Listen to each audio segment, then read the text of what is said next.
तो last episode में हमने देखा था कि नॉर राजकुमारी को बचाने के बाद उसके साथ राजमहल पर जाता है और वहाँ पर राजा अपना सबसे फेवरेट तलवार ऐसे ही उसे दे देता है, ये कहकर कि वो तलवार राजा को किसी सफर के दौरान मिली थी। लेकिन असल में वो तलवार बहुत ही शक्तिशाली होता है, जिसके बारे में हम बाद में जान पाएंगे।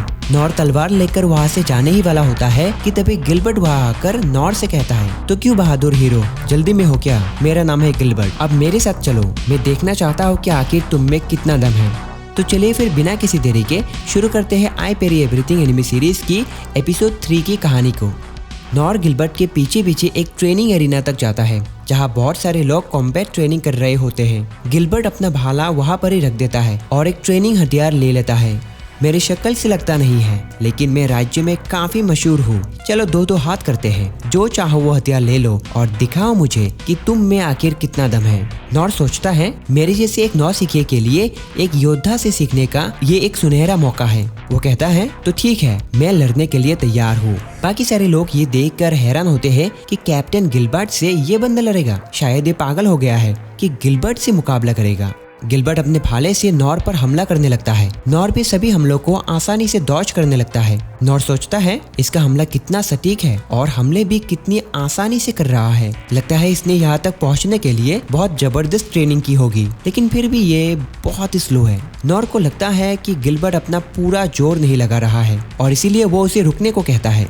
पता नहीं आप अच्छे से लड़ रहे हो या नहीं, लेकिन मुझ पर इतना रहम करने की कोई जरूरत नहीं है। गिलबर्ट कहता है, अच्छा ये बात है क्या? ऐसा करने के लिए मुझे माफ करना। ये कहकर गिलबर्ट पहले से ज्यादा ताकत से नॉर पर हमला करने लगता है। नॉर सोचता है, अब ये पहले से काफी तेज है, लेकिन फिर भी इसके हमलों से बचने के बाद इस पर आसानी से हमला करने के लिए बहुत टाइम मिलता है। ऐसा लग रहा है कि जैसे ये चाहता है कि मैं इस पर हमला करूं। उधर गिलबर्ट सोचता है, आखिर क्यों मेरा भाला इससे छू भी नहीं पा रहा है। नॉर सोचता है, पक्का ये मुझे फंसाने की कोशिश कर रहा है, ऐसा हो ही नहीं सकता कि इसे बस इतना ही आता हो। गिलबर्ट पूरी तेजी से नॉर पर हमला करता है, लेकिन नॉर उसे भी डॉज कर पाता है। गिलबर्ट सोचता है, एक खरोच भी नहीं आई। नॉर कहता है, मैं अब भी ठीक हूँ, चाहे तो इससे और तेज हमला कर सकते हैं। वो सोचता है, कहीं इसने सच में इसमें अपनी पूरी जान तो नहीं लगा दी। लगता है इतने सालों की ट्रेनिंग की वजह से मैं पहले से और ताकतवर हो चुका हूँ। इसका मतलब है मैं इससे जीत सकता हूँ। तभी नॉर के सामने एक रोशनी प्रकट होती है, ड्रैग रैग। वो भाला नॉर को छूने ही वाला होता है कि तभी नॉर वहाँ से गायब हो जाता है। गिलबर्ट ये देखकर पूरी तरीके से हैरान हो जाता है। नॉर कहता है, बस कीजिए, अब मैं हार मानता हूँ, बस बहुत हुआ, आज के लिए इतना ही काफी है। मुझे हमारी अगली लड़ाई के लिए बेसब्री से इंतजार रहेगा। ये कहकर नॉर वहाँ से चला जाता है। उधर सब लोग हैरान हो चुके थे कि वो बंदा नॉर आखिर में उस हमले से कैसे बचा। ड्रैगरेव तो कैप्टन गिलबर्ट का अब तक का सबसे खास हमला है। गिलबर्ट अपनी पुरानी दिनों के बारे में सोचने लगता है। जिस दिन से ये भाला मेरे हाथ आया था, मैं जानता था मुझ में बात है। मैं जानता हूँ लगातार ट्रेनिंग से तकनीक बेहतर होती है, वो शख्स और ताकतवर बनता है।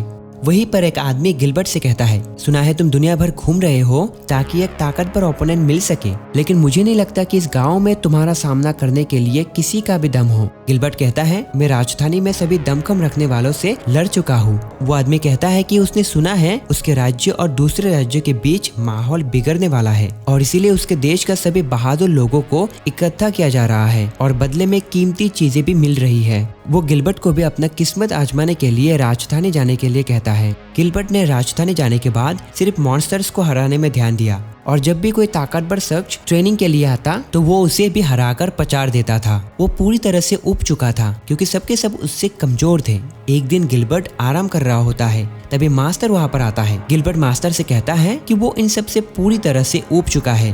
काश मास्टर जैसे और ताकतवर शख्स मौजूद होते जिससे वो लड़ पाता। मास्टर कहता है, वैसे भी कोई है जो एक दिन मुझसे भी आगे जरूर निकलेगा। गिलबर्ट कहता है, उम्मीद करता हूँ कि वो कोई और मेरे दौर में ही दिख जाए, वरना मैं तो इन सब से मर ही जाऊंगा।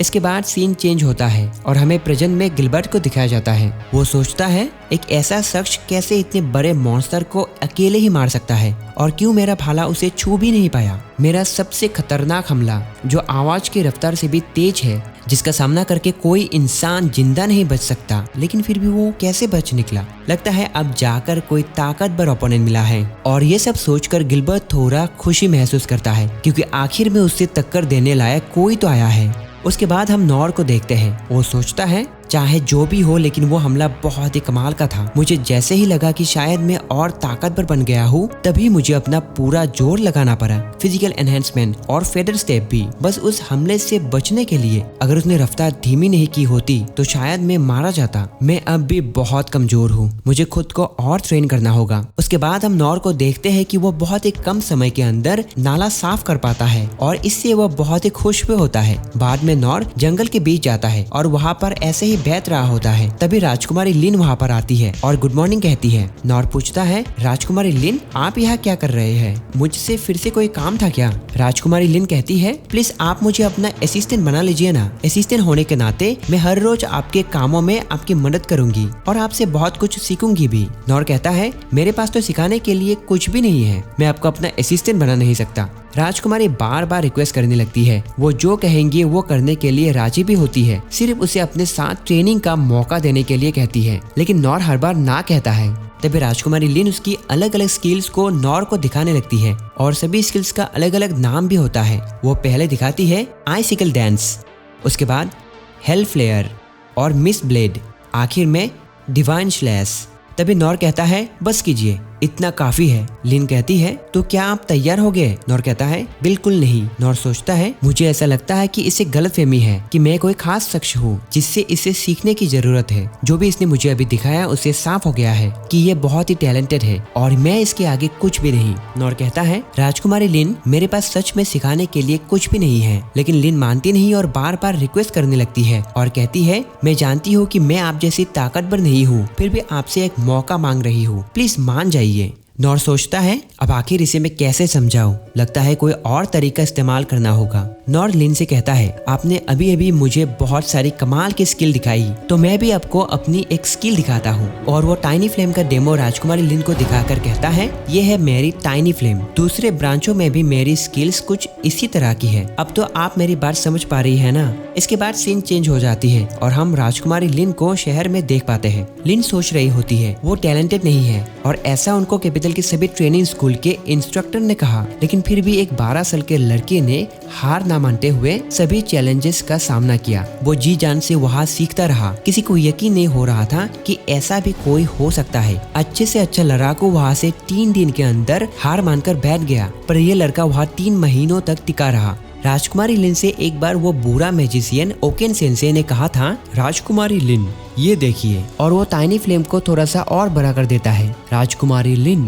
अच्छी ट्रेनिंग के बाद टाइनी फ्लेम जैसी निचली स्किल भी इतनी बड़ी हो सकती है। ऐसे तो ये प्रैक्टिकल नहीं है, लेकिन मेरे जैसा 200 साल का बूढ़ा ही इस पर इतना काम कर सकता है। राजकुमारी लिन अपनी टाइनी फ्लेम को देखती है और सोचती है, मैंने भी इसे बड़ी करने की कोशिश की थी, लेकिन काफी कोशिशों के बाद भी मैं इसे बड़ा कर नहीं पाई। ये एक दिन में सीखने वाली चीज नहीं है, इसके लिए लंबे वक्त तक मेहनत करने की जरूरत है। और यही वजह से उस दिन मैं हैरान रह गई, क्योंकि नॉर सर की टाइनी फ्लेम तो एक मैसिव टाइनी फ्लेम थी जो 200 साल का एक्सपीरियंस ओकेन सेंसे से भी बहुत ही बड़ी थी। उन्होंने उस मॉन्स्टर मिनोटोर के हमले का सामना एक आम तलवार से ही किया था, फिर भी उन्होंने किसी के सामने कुछ नहीं कहा, बल्कि चुपचाप दूसरों की मदद करते रहे। तो इसका यही मतलब है कि वो ताकतवर होने के साथ साथ एक अच्छे इंसान भी है, क्योंकि उनमें अकेले रहने की हिम्मत है और वो किसी से भी नहीं डरते। राजकुमारी लिन नॉर के पास जाती है और कहने लगती है, नॉर सर, जब तक आप मुझे अपना असिस्टेंट बनाने के लिए काबिल नहीं समझ लेते, तब तक मैं आपके नक्शे कदम पर ही चलूंगी और ये फैसला मैं कर चुकी हूँ। नॉर सर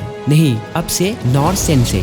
लिन मन में ही सोचती है, जिस जवाब का मुझे इंतजार था, नहीं, हमारे घराने को जिस इंसान का कई सालों से इंतजार था, वो शायद यही वो इंसान है। उधर नॉर सोचता है, मेरे साथ आखिर हो क्या रहा है, और एपिसोड यहीं पर ही खत्म हो जाती है। दोस्तों, यहाँ पर नॉर सोच रहा है कि वो बहुत ही कमजोर है और ताकतवर बनने के लिए उसे और बहुत मेहनत करनी पड़ेगी। और उधर राजकुमारी लिन उसकी टाइनी फ्लेम को देखकर ही हैरान हो चुकी है, क्योंकि इतना बड़ा टाइनी फ्लेम उसने आज तक कहीं नहीं देखा। नॉर राजकुमारी से जितना ही पीछा चुराने की कोशिश करता है, उतना ही राजकुमारी नॉर के पास आने लगती है। क्या नॉर राजकुमारी लिन को अपना असिस्टेंट बना लेगा? नॉर को आखिर कब पता चलेगा कि वो बहुत ही ताकतवर बन चुका है? आगे की कहानी को देखने के लिए चैनल को सब्सक्राइब जरूर करें। वीडियो पसंद आई तो इसे लाइक करें और शेयर भी करें। तो चलिए फिर मिलते हैं एपिसोड 4 की स्टोरी में। तब तक आप लोग भी अपने अंदर की शक्ति को पहचान लीजिए। Thanks for watching.